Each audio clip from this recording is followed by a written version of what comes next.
같이 기도하고 말씀 생각하십시다. 하나님 아버지 감사합니다. 이 시간도 이제 조직신학 강의를 또 계속하고자 합니다.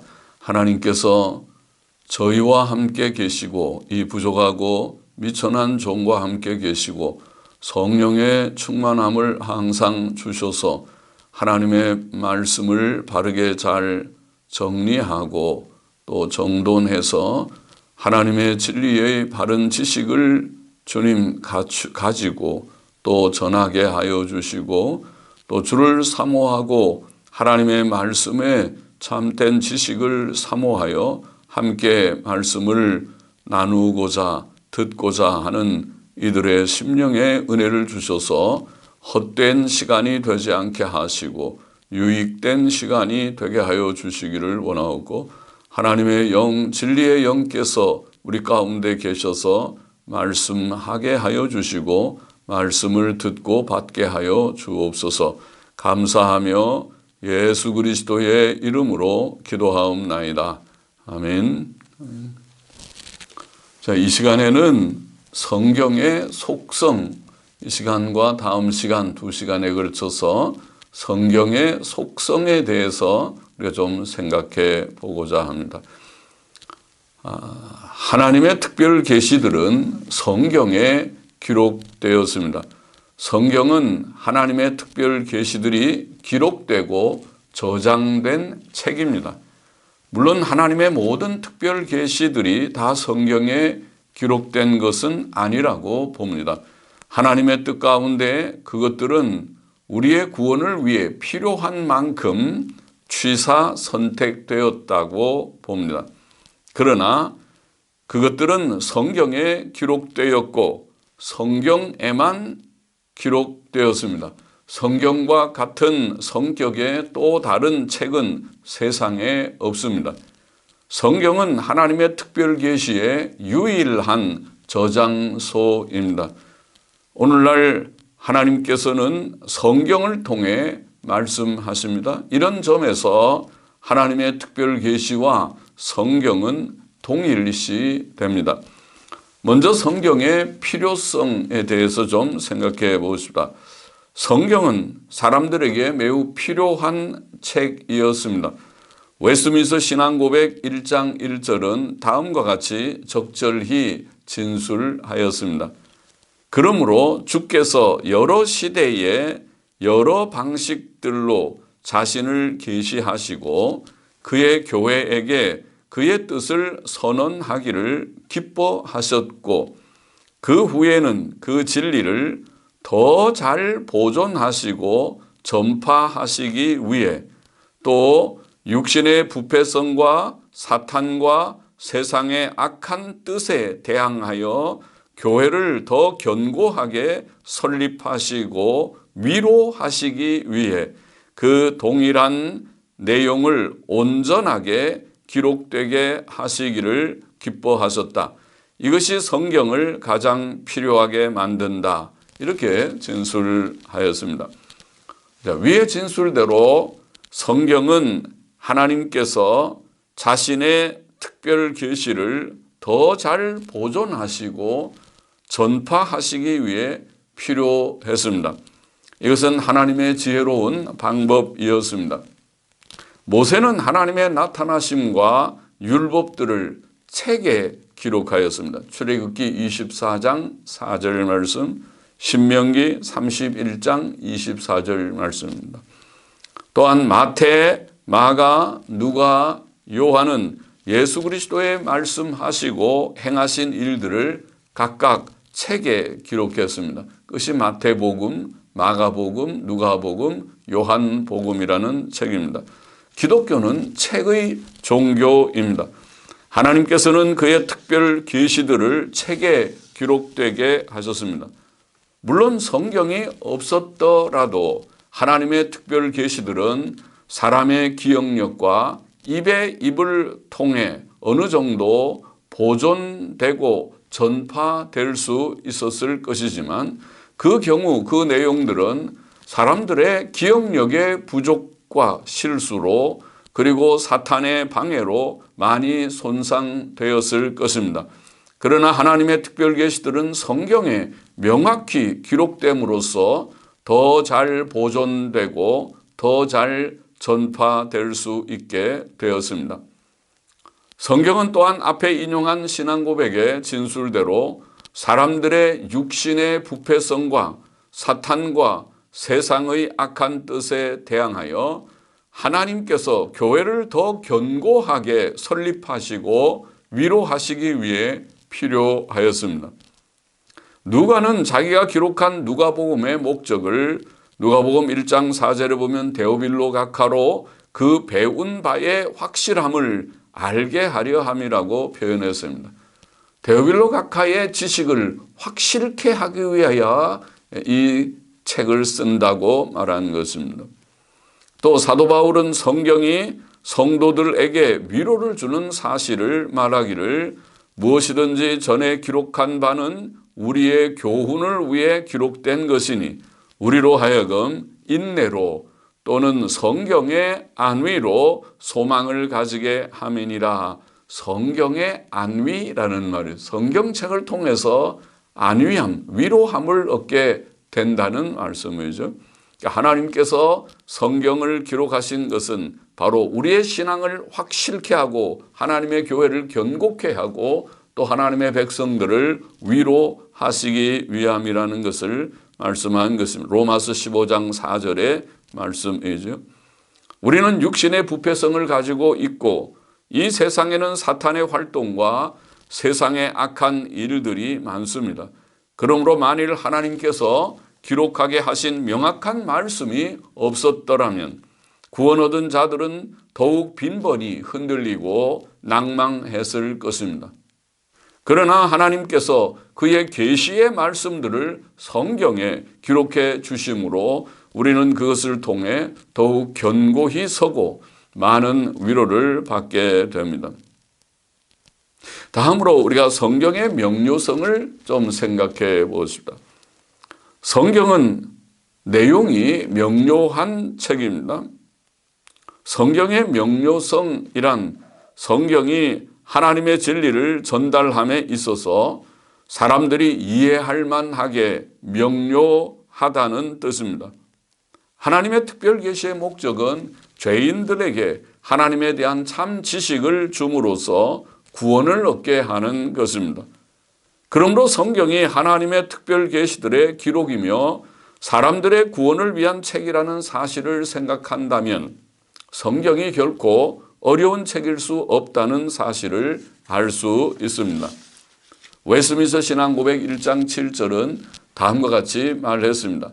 성경에 있는 모든 것들이 그 자체에 있어서 똑같이 명백한 것은 아니고 또 모든 사람에게 똑같이 분명한 것도 아니지만 구원을 위해 알고 믿고 지켜야 할 필요가 있는 것들은 성경의 이곳 혹은 저곳에 분명히 제시되고 드러나 있어서 유식한 자들뿐 아니라 무식한 자들도 일반적 수단을 적절히 사용함으로써 그것들에 대한 충분한 이해에 도달할 수 있다. 그렇게 진술했습니다. 그것들에 대한 충분한 이해에 도달할 수 있다. 자, 특히 성경은 두 가지 점에서 여기에 진술한 바대로 두 가지 점에 있어서 명료하다고 하겠습니다. 첫째로 성경은 죄인들이 구원을 얻기 위해 알아야 할 내용에 있어서 명료합니다. 우리가 알고 믿어야 할 바가 무엇인지 곧 교리적인 내용에 대해서 분명한 것입니다.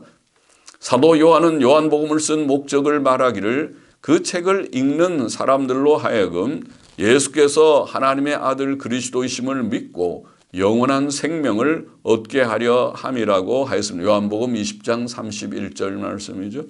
사도 바울은 성경은 능히 너로 하여금 그리스도 예수 안에 있는 믿음으로 말미암아 구원에 이르는 지혜가 있게 하느니라. 디모데후서 3장 15절에 그렇게 말했지요. 그 성경을 통해서 예수님 믿고 구원 얻게 하는 이 일에 대해서 왜 예수님을 믿어야 되는지에 예수님을 믿으면 어떻게 되는지 그 믿음의 도에 대해서 분명하게 성경은 명료하게 성경은 증거하고 있다는 말입니다. 성경은 사실 구원 진리의 기초가 되는 진리 전반에 있어서 명료합니다. 시편 19편 7절에 보면 여호와의 율법은 완전하여 영혼을 소성케 하고 여호와의 증거는 확실하여 우둔한 자로 지혜롭게 한다. 또 등의 성경의 사중 성격을 말씀한 구절이죠. 여호와의 율법이 완전하고 그 증거가 확실하다. 자, 이런 진리 전반에 있어서 명료한 진리의 말씀이기 때문에 이것에 근거해서 구원 진리가 확실해지는 것입니다. 하나님께서는 하박국서 구약의 소선지 중에 하박국이라는 책이 있죠. 하박국 2장 2절에 보면 이렇게 말씀하셨어요. 너는 이 묵시를 기록하여 판에 명백히 새기되 달려가면서도 읽을 수 있게 하라. 얼마나 분명한 메시지인지 달려가면서도 그 말씀을 알 수 있도록 분명히 확인할 수 있도록 하라. 그렇게 말씀한 것입니다. 예레미야는 신약 시대를 두고 예레미야 31장 34절에 보면 장차 작은 자로부터 큰 자까지 다 하나님을 알 것이라. 할렐루야입니다. 어린 소자도 성경을 바로 잘 읽으면 성경의 중요한 그 대의를 파악할 수 있을 것이다. 하나님 계신 것과 우리가 죄인인 것과 예수님 우리의 구주 되시고 우리와야 십자가에 죽으시고 다시 사신 사실을 밝히 알게 될 것이다. 할렐루야죠. 성경은 우리가 믿어야 할 교리의 내용에 분명하고 둘째로 성경은 사람들에게 특히 구원 얻은 성도들에게 주는 생활 교훈에 있어서 명료합니다. 이미 십계명을 통해서 사람의 일반적인 생활 교훈의 윤리 지침을 주님 하나님께서 주셨거니와 또 그 외에 성도들이 어떻게 살아야 할 바에 대해서 성경을 읽으면 그 가운데 명료하게 분명하게 그 내용을 알 수 있다는 것입니다. 성경을 읽고 이것이 의인지 불의인지 이것이 선인지 악인지 잘 모르겠다 그런 일이 없다는 것입니다. 성경 안에는 명백히 의의 길, 선한 길이 무엇인지 우리의 생활의 지침을 주고 있다는 것입니다. 시편 119편 105절은 그러므로 주의 말씀은 내 발의 등이요 내 길의 빛이라 그랬죠. 내 발의 등이요 내 길의 빛이라. 성경의 교훈이 불분명하다면 그것은 결코 빛이 될 수 없습니다. 애매모호하다면 그것이 어떻게 생활의 지침, 밝은 지침이 되겠습니까? 또 디모데후서 3장 16절 17절에 보면 모든 성경은 하나님의 감동으로 된 것으로 교훈과 책망과 바르게 함과 의로 교육하기에 유익하니 이는 하나님의 사람으로 온전케 하며 모든 선한 일을 행하기에 온전케 하려 함이니라고 말했습니다. 매우 중요한 성경 구절이지요. 성경이 교훈과 책망과 바르게 함과 의로 교육하기에 유익하고 하나님의 사람으로 온전케 한다. 그러니까 성경의 용도는 두 가지라고 볼 수 있는데 첫째는 예수를 믿고 구원 얻는 것이고 둘째는 온전케 하는 것입니다. 온전함이 의이지요. 그것이 물론 사랑이라고 표현할 수도 있습니다. 그 온전함을 가르쳐주고 있다. 그것은 조금 더 애매모호하지 않은 것이라고 말할 수 있습니다. 자, 성경에 우리가 속성을 생각하면서 필요성, 두 번째 명료성 우리가 두 가지를 생각하고 다음 시간에는 성경의 충족성 그리고 또 우리가 신적 권위성 등을 좀 생각할 터인데 오늘은 두 가지 속성을 생각하면서 거기에 더해서 두 가지 또 작은 주제들을 좀 더 첨가해서 생각해 보십시다. 하나는 성경 번역의 필요성입니다. 번역의 필요성.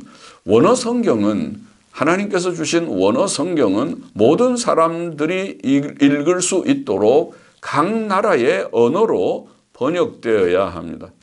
성경이 하나님의 뜻을 전달하는 수단이며 하나님의 구원 진리를 전달하는 수단일진데 성경은 마땅히 모든 나라 사람이 이해할 수 있는 쉬운 언어로 번역되어야 합니다. 지식인들만 알 수 있는 그런 어려운 언어가 아니고 우리나라 상황으로 보면 한문 같은 것은 좀 어려운 그런 언어죠. 한문을 모르는 사람들은 우리가 잘 알기 어려운, 우리 사실은 한글 개역의 성경이 아주 훌륭한 성경이지만은 그러나 한문체로 되어 있어서 사실은 그거는 한문 옥편을 찾아보든지 한글 국어 사전을 찾아보지 않고서는 이해하기 어려운 그런 단어들도 많이 나오죠. 그러니까 그런 것보다는 좀 쉽게 모든 사람이 잘 배우지 못한 사람도 알아들을 수 있도록 번역하는 것이 사실은 좋은 것입니다. 웨스민스터 신앙고백 1장 8절은 이렇게 진술을 합니다. 옛날 하나님의 백성의 모국어이었던 히브리어로 된 구약 성경과 기록될 당시 여러 나라들의 가장 일반적으로 알려져 있었던 헬라어로 된 신약 성경은, 자, 히브리어로 된 구약 성경, 헬라어로 된 신약 성경, 헬라어를 그 기록 당시에 널리 쓰인 언어라고 표현하면서 이 신약 성경은 직접 하나님의 영감을 받았으며 그의 독특한 배려와 섭리로 모든 시대에 순수하게 보존되었으므로 믿을 만하다. 그러니까 성경의 영감, 원문 원어 성경이죠. 원어 성경의 영감을 말하고 독특한 배려와 섭리로 또 순수하게 보존되었다고 그렇게 진술을 하면서, 그래서 모든 종교상 논쟁들에서 교회는 최종적으로 따라서 종교상 모든 논쟁들에서 교회는 최종적으로 그것들에 호소한다. 성경은 믿을 만한 책, 잘 보존돼서 우리에게 전달되었고, 그래서 모든 종교적인 논쟁, 신앙적인, 교리적인 논쟁들에서 교회는 최종적으로 그것들은 원어 성경을 가르쳐죠. 원어 성경들에 호소한다. 그러나 이 원어들은 성경들을 읽고 연구할 권리와 관심을 가지고 있고 또 하나님을 경외함으로 그렇게 하라고 명령을 받은 모든 하나님의 백성들이 알지 못하기 때문에 우리가 다 성경 읽어야 되고 또 열심히 연구해야 되고 하지만은 원어를 다 모르니까 그것들이 들어가는 각 나라의 통속적 언어라는 표현을 써요. 아주 평범하게 일반 사람들이, 일반 대중이 알아들을 수 있는 통속적 언어로 번역되어야 하며, 그래서 하나님의 말씀이 모든 사람 속에 풍성히 거하여 그들로 하여금 받으실 만한 방식으로 그를 예배하고 인내와 성경의 위로로 소망을 가지도록 해야 할 것이다. 좋은 표현이죠. 좋은 표현이죠. 자, 이런 귀한 진술을 생각하면서 성경 번역에는 다음과 같은 원칙들이 필요하다고 생각합니다. 자, 첫째,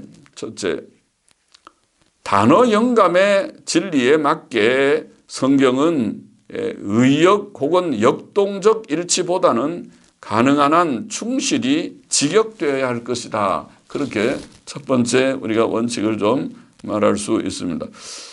우리는 나중에 이제 성경의 영감을 또 몇 시간 후에 우리가 생각할 터인데 그때 논하겠지만은 우리는 단어 영감 혹은 축자 영감이라고 말하죠. 단어 영감, 쉬운 말로는 단어 영감입니다. 성경은 모든 글자마다, 모든 단어마다 하나님의 감동으로 주신 그런 책이라 그렇게 우리는 믿습니다. 단어 영감의 진리에 맞게 단어 영감을 믿는다면 성경은 의역하는 것보다 의미만 살려서 번역하는 의역이죠. 그것이 혹은 오늘날 말로는 역동적 일치, 다이나믹 이퀴벌런스라는 말을 쓰더군요. 다이나믹 이퀴벌런스. 얼른 들으면 그럴듯한 표현이죠. 역동적 일치. 어떤 의미가 잘 통하면은 그것이 서로 일치되는 번역이다. 그렇게 생각하는 역동적 일치의 그런 원리는 그것은 좋은 원리가 아니라고 생각합니다. 역동적 일치, 다이나믹 이퀴벌런스의 원리를 사용한 번역이 영어권에서 NIV 성경이라는 것입니다. New International Version이죠. NIV 성경 많이 읽히고 읽을 때 부드럽게 잘 이해되는 것처럼 읽혀지는 장점이 있지만은 그러나 그것은 직역이 아니고 의역에 가까운 완전한 의역은 아니라도 역동적 일치라고 하는 원리를 따라서 좀 상당히 자유롭게 번역을 했어요. 그래서 단수가 복수가 되기도 하고 복수가 단수가 되기도 하고 또 없는 그 인칭 대명사가 빠지기도 하고 더해지기도 하고 자유롭게 좀 번역하는 그런 원리를 사용했는데 그것보다는 가능한 한 충실히 우리가 직역해야 할 것이다. 그것이 단어 영감을 믿는 태도지요. 단어 영감을 믿으면 복수와 단수, 복수명사나 단수명사 그것도 중요한데 그렇게 우리가 역동적 일치보다는 직역을 해야 된다. 직역을 해서 의미가 안 통할 경우에 조금 그것을 다듬어서 의역을 하는 것이지 직역해도 다 알아들을 수 있는데 구태여 그것을 부드럽게 한다고 마음대로 막 고치는 것은 좋지 않다. 그 말이죠. 우리가 가능한 한 직역으로 해야 된다. 둘째, 신약 성경 헬라어가 통속적 대중적 언어이었듯이 성경은 쉬운 통속적 대중적 언어로 번역되어야 할 것이다. 자, 그 원리를 말합니다. 신약 우리가 헬라어를 코이네 그릭이라고 말합니다. 코이네라는 말은 바로 통속적 대중적 이런 의미입니다. 일반 사람들이 시장거리에서 사람들이 통용할 수 있는 언어라는 말이죠. 그러니까 일반 사람들 고상한 그 당시에 로마 제국 시대 물론 문화적으로는 헬라 문화 아래 있지만은 로마 제국 시대의 지식인들은 헬라어보다는 라틴어를 썼죠. 우리가 아는 대로 라틴어는 법정에서나 또 이런 지식인들이 학문적 용어로 쓰던 용어입니다. 그 당시에 글들이 그렇습니다. 그러나 일반 사람들은 라틴어를 다 이해하지 못합니다. 그러니까 헬라어는 달랐어요. 헬라어는 일반 사람들이 두루 쓰는 평범한 언어였던 것입니다. 그러므로 오늘날 우리 성경이 그렇게 쉬운 모든 사람들이 알아들을 수 있는 읽고 이해할 수 있는 쉬운 통속적 대중적 언어로 번역해야 할 것이다. 셋째로 그러나 하나님의 말씀의 권위를 고려해서 우리가 쉬운 영어로 하긴 하지만은 하나님의 말씀의 권위가 있으니까 권위를 고려하여 성경은 가능한 한 품이 있는 말로 번역되어야 할 것이다. 쉬운 말을 쓰지만은 쉽다고 상스러운 말이나 저속한 말들을 사용해서는 안 되겠죠. 하나님의 말씀을 그렇게 다루어서는 안 돼. 조금 더 품이 있는 말로 그렇게 다듬어야 할 것이라고 믿습니다. 그리고 넷째로 한 가지 더 우리가 첨언할 수 있는 성경 번역에 있어서 중요한 한 규칙과 같이 생각되는 바는 우리나라에서는 우리나라의 경우입니다. 우리나라의 경우에 기존의 개역 성경이라는 좋은 성경이 이렇게 널리 쓰이고 있습니다. 그래서 개역 성경의 본문을 가능한 한 유지하면서 성경을 우리가 함부로 막 바꾸는 것은 좋지 않습니다. 그것이 익숙해져 있으니까 그 개역 성경의 본문을 가능한 한 유지하면서 신약 성경의 전통 사본의 본문을 따르는 제가 전통 사본, 우리가 비잔틴 사본이라고도 말하는 전통 사본에 대해서는 뒤에 한번 1시간 자세하게 성경 본문 문제에 대해서 한번 우리가 강의를 하고자 합니다. 그런데 전통 사본의 본문을 따르는 새 번역 성경이 필요하다고 저는 확신합니다. 그래서 우리나라의 지금 이 개역 성경은 우리가 영어권에서 말하자면은 그것은 비평 사본, 현대 사본에 근거한 번역입니다. 영어권에 그런 성경이 대다수이죠. 단지 옛날 영어 성경 1611년에 번역한 킹 제임스 성경 흠점역 혹은 킹 제임스 번역이라고 하는 성경과 또 그것을 조금 개정한 뉴 킹 제임스 정도만 본문이 전통 사본에 근거하고 있고 다른 성경들은 그 다음에 리바이즈드 버전 영국에서 나온 리바이즈드 버전부터 RV 성경 또 ASV 미국에서 나온 아메리칸 스탠더드 버전 등 그 위에 나온 모든 성경들 NASB나 NIV나 모든 성경들이 다 비평 본문에 근거하고 있는데 우리가 전통 본문 신약 성경이 좀 필요하다 그런 말을 덧붙여 봅니다. 자, 그 다음에 또 한 가지 우리가 생각하고 싶은 것은 성경 해석의 원리입니다. 우리는 성경을 바르게 해석해야 합니다. 성경 해석이 참 중요합니다. 만일 우리가 성경을 바르게 해석하지 않는다면 성경의 목적이 무의미해지고 말 것입니다. 성경이 중요하고 필요하고 또 성경이 명료하고 다 말했지만은 해석을 잘못해버리게 되면 그러면 성경이 그 모든 필요성, 명료성, 또 중요한 그 모든 목적이 다 무의미해지고 말 것이고, 성도들은 성경책을 가지고도 하나님의 말씀의 기근과 기가를 면할 수 없을 것입니다.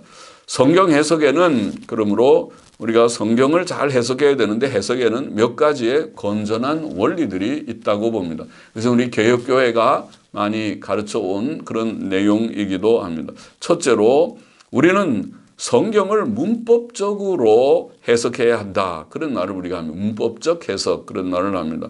문법적 해석에서 중요한 것은, 문법이라는 건 뭐죠? 그것은 단어의 뜻과 또 어순과 문맥과 그런 것을 생각하는 것이죠. 그게 문법이죠.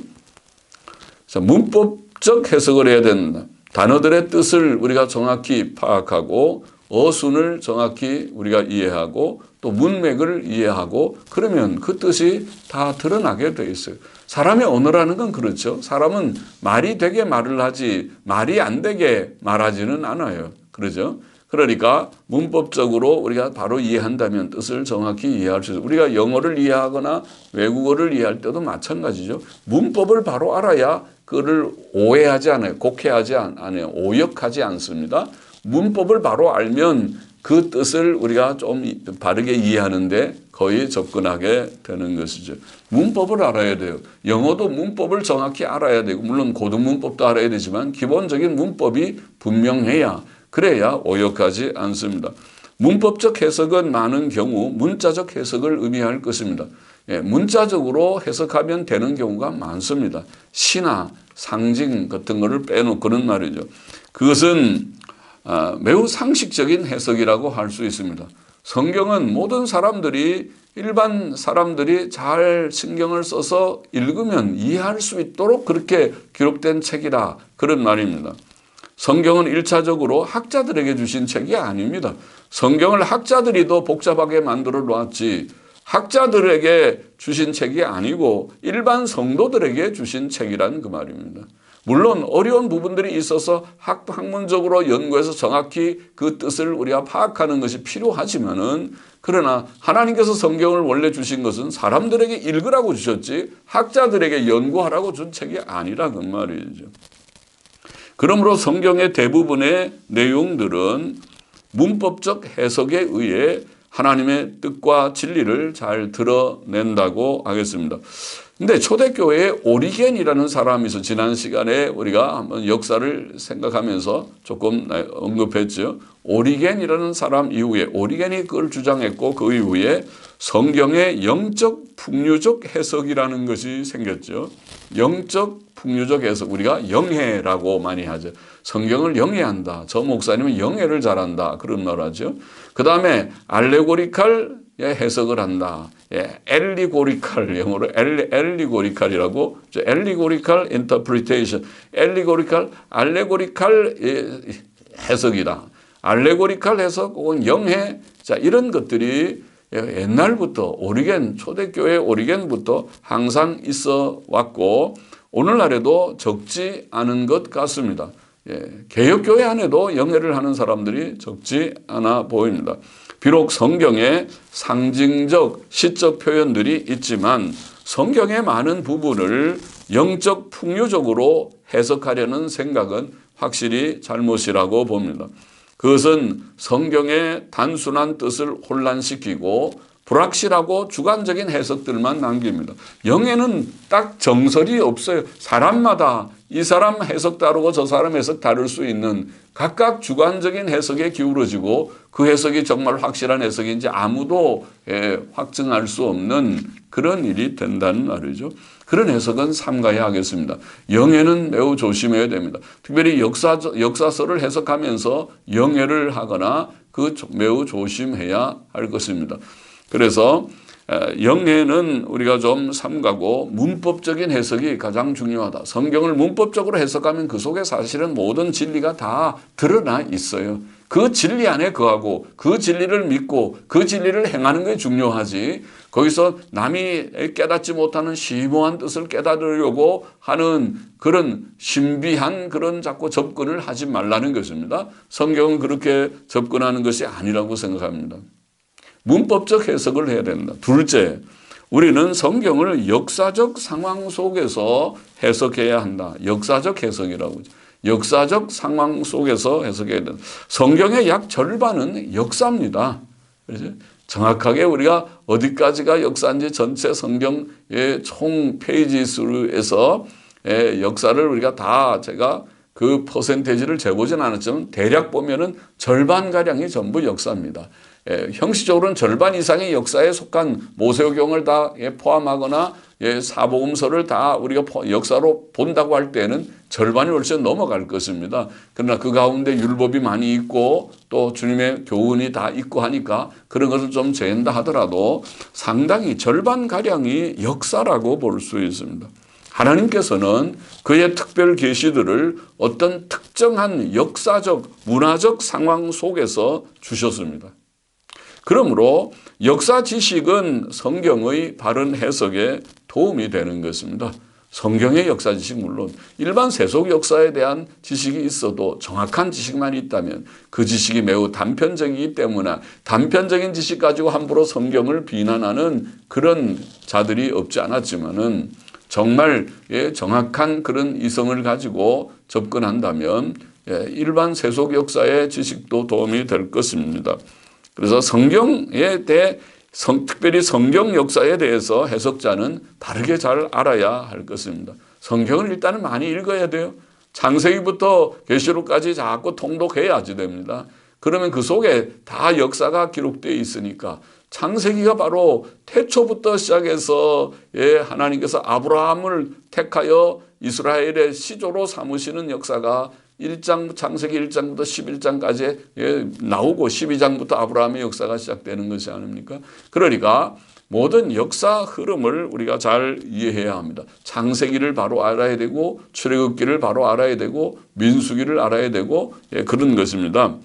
그러나 비록 역사 지식이 부족하다고 하더라도 성경에서 하나님의 의도하시는 뜻과 진리를 파악하기는 어렵지 않다고 봅니다. 꼭 역사를 알아야만 되는 것이 아니고 역사를 알면 더 잘 이해한다는 것이고 역사의 맥락 속에서 하나님께서 주신 진리가 그 자체가 명백하니까 그 진리를 보면 무엇을 믿어야 될지 어떻게 살아야 될지 하나님께서 분명하게 말씀해 주신 것이라는 뜻입니다.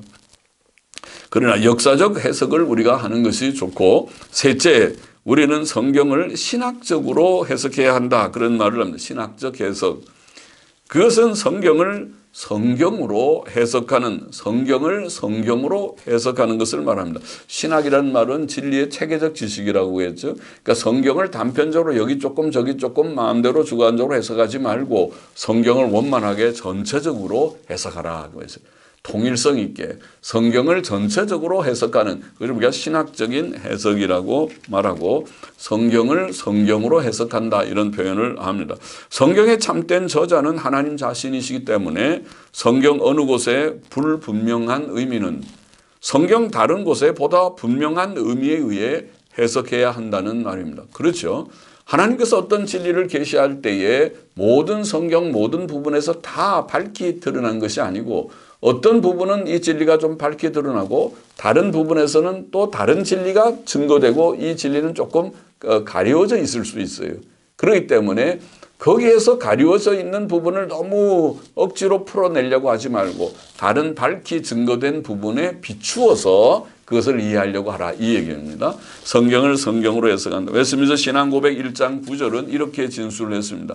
성경 해석의 무호한 법칙은 그게는 신앙고백서에는 아주 성경 해석의 무호한 법칙이라고 말하면서 이런 지금 말씀을 했어요. 무호한 법칙은 성경 자체이며 그러므로 어떤 성경 구절에 참되고 온전한 뜻하고 거기에 또 설명을 부원하기를 그것은 여럿이 아니고 단 하나인데 그러겠죠. 성경의 뜻이 뭐 여러 개입니까? 복합적으로 되는 것이 아니라 성경의 뜻은 전달하려는 뜻이 하나인데 그것은 여럿이 아니고 하나인데 그 성경 구절에 참되고 온전한 뜻에 관한 질문이 있을 때 그것은 더 분명하게 말하는 다른 곳들에 의해 그 뜻을 찾아 알도록 해야 한다. 지금 제가 방금 설명한 그 내용이 신앙 고백서의 바로 진술이고 사상인 것입니다.